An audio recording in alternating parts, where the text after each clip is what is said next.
కువైట్‌లో పనిచేస్తున్న ప్రవాస కార్మికులందరికీ సెపరేట్‌గా వర్కర్స్ సిటీని ఏర్పాటు చేయాలని జెప్పేసి కువైట్ ప్రభుత్వం ఒక ప్రతిపాదననైతే తీసుకొచ్చింది. మనం గనక జూసుకుంటే కువైట్‌లో జిలేబల్, సువేక్, ఫర్వానియా, కైతాన్, మహబుల్లా ప్రాంతంలో ఇప్పుడు భారీ భద్రతా తనిఖీలు జరుగుతున్నాయి. అక్కడ అక్రమంగా నివసిస్తున్న ప్రవాసులందరినీ అక్కడి నుంచి అయితే వేరే చోటుకైతే పంపిస్తున్నారు. దీంతో వేరే చోటుకి వెళ్ళిన తర్వాత అక్కడ గూడా సమస్యలైతే వస్తున్నాయి. పారిశుద్ధ్య సమస్యలు, అక్కడ జనాభా ఎక్కువైపోవడం అయితే జరుగుతుంది. దీన్ని ఎలాగైనా పరిష్కరించాలని జెప్పేసి కువైట్‌లోని కొంతమంది నిపుణులు కువైట్ ప్రభుత్వానికి కొన్ని సూచనలైతే ఇవ్వడం జరిగింది.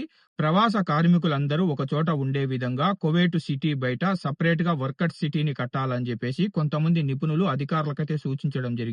ఈ వర్కర్స్ సిటీలో health, safety, fire safety, transportation, hospitals, మార్కెట్లు, మాల్స్ ఇలా అన్ని సౌకర్యాలు ఒకటే చోట కట్టాలని జెప్పేసి కొంతమంది నిపుణులు అధికారులకైతే సూచిస్తున్నారు. కువైట్ మాజీ మున్సిపల్ కౌన్సిల్ సభ్యుడైన హమూద్ గారు మాట్లాడుతూ కువైట్‌లో అక్రమ భవనాల్ని, అక్రమ వర్గాలను నియంత్రించాలంటే సెపరేట్‌గా కార్మిక సిటీని నిర్మించాలని జెప్పేసి ఆయనైతే సూచించడం జరిగింది. ప్రస్తుతం కువైట్‌లో జరుగుతున్న భారీ భద్రతా తనిఖీలు సరిపోవని, కార్మికులకు చట్టబద్ధమైన, సురక్షవంతమైన ప్రత్యామ్నాయ నివాసాలను గూడా ప్రభుత్వమే అందజేయాలని జెప్పేసి ఆయనైతే తెలిపారు.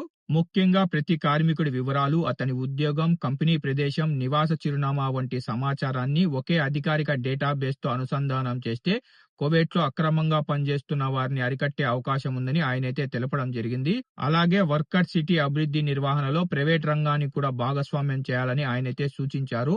ప్రభుత్వ ప్రాజెక్టులు చేపట్టే కాంట్రాక్టర్లు తమ వర్కర్లకు తగినన్ని నివాసాలు కల్పించే విధంగా రూల్స్ తీసుకురావాలని ఆయనైతే కోరడం జరిగింది. ఇంకా అలాగే ఇతర గల్ఫ్ దేశాలు గనక చూసుకుంటే ఖతార్, యుఏఈ, సౌదీ అరేబియా వంటి దేశాల్లో ఆల్రెడీ కార్మికుల కోసం సెపరేట్ గా సిటీలనైతే నిర్మించడం జరిగింది. అక్కడ షాపింగ్ మాల్స్, బ్యాంకింగ్, ట్రాన్స్పోర్టేషన్, వినోద సేవలైతే అందుబాటులో ఉన్నాయి.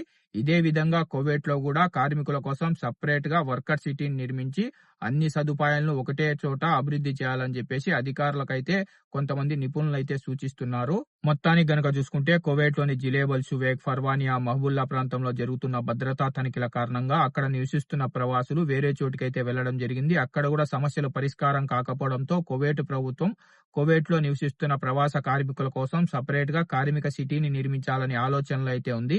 ఇదే గనక జరిగితే భవిష్యత్తులో కువైట్లో ప్రవాస కార్మికుల నివాస విధానం పూర్తిగా మారే అవకాశం అయితే ఉంది. ఫ్రెండ్స్, ఈ కువైట్ కార్మిక సిటీ గురించి మీ అభిప్రాయం ఏందో కింద కామెంట్ సెక్షన్ లో తెలపండి. వీడియో ఇన్ఫర్మేటివ్ అనిపిస్తే వీడియోని లైక్ చేయండి. వీడియోని మర్చిపోకుండా కువైట్లో ఉన్న మన తెలుగు వాళ్ళందరికీ షేర్ చేయండి.